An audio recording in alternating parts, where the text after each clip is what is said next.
Cette semaine, Itinéraire Culture vous invite à Paris et particulièrement à l'Olympia où s'est installé l'ensemble Mathéus pour une folle nuit. Alors Mathéus, c'est cet ensemble de musique classique internationalement connu et installé au Quartz à Brest. Pourquoi une folle nuit? Eh bien sans doute pour réconcilier l'ensemble des genres musicaux. On va tout vous expliquer, mais d'abord, place aux artistes.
Évidemment, avant de monter sur scène, il faut répéter. Mathéus est accueilli à l'Orchestre national d'Île-de-France depuis le début de la semaine. On a remonté le temps et on va pousser la porte.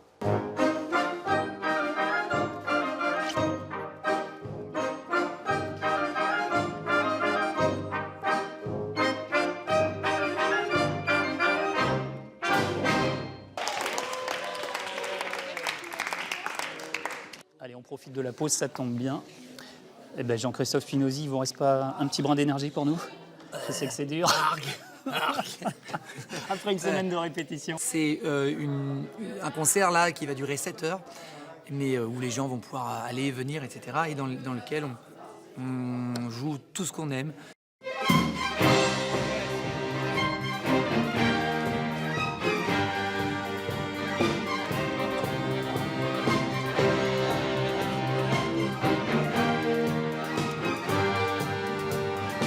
Tout est possible, on va passer de ABBA à Shostakovich, de Scott Bradley qui est le compositeur de tous les Tex Avery, Tom et Jerry, à Saint-Saëns. Ce que vous aimez aussi, c'est embarquer le public. Obligé, là le public va écouter, mais il va chanter aussi, il va participer. On a eu cette idée depuis 2 ans, on organise ça, un karaoké lyrique. Et donc il y a des chanteurs qui ne savent pas chanter, qui viennent chanter des grands airs d'opéra devant tout le monde avec un vrai orchestre. Et c'est pas la première fois que Mathéus bouscule les lignes. On a retrouvé quelques preuves en images. C'est Isabelle Rettig qui nous les a compilées. En tout cas, que vous ayez conscience qu'on a ramené dans ce lieu sacré ces musiciens aussi qui tournent dans le monde entier, dans les opéras, dans les plus beaux opéras dans le monde aussi. Donc c'est quand même assez unique et on est très heureux.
On voit que vous avez aussi une carrière internationale.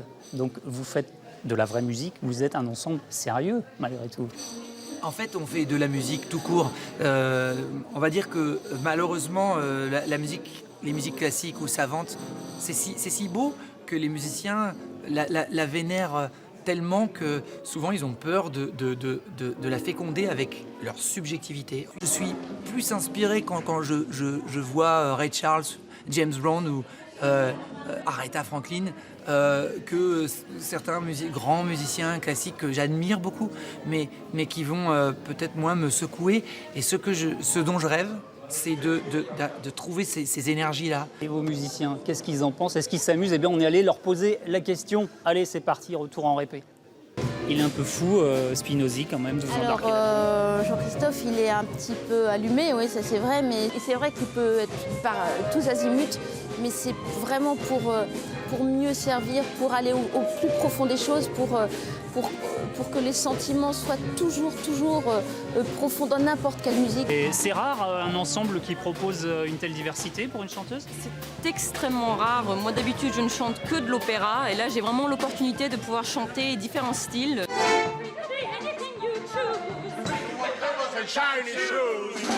Vous vous amusez bien avec Mathéus? Toujours. On est sur la scène de l'Olympia, là. Vous vous rendez compte, notre chance? Ça va? Tout est en place? Ah bah, au fur et à mesure, oui, ça devient. Bon, encore quelques réglages. On verra ça tout à l'heure. Nous, on reste pour la folle nuit jusqu'à 2h du matin et c'est promis, on vous raconte tout demain dans le journal régional. Vous retrouvez bien sûr cet itinéraire sur notre site internet. Ciao. On est pas...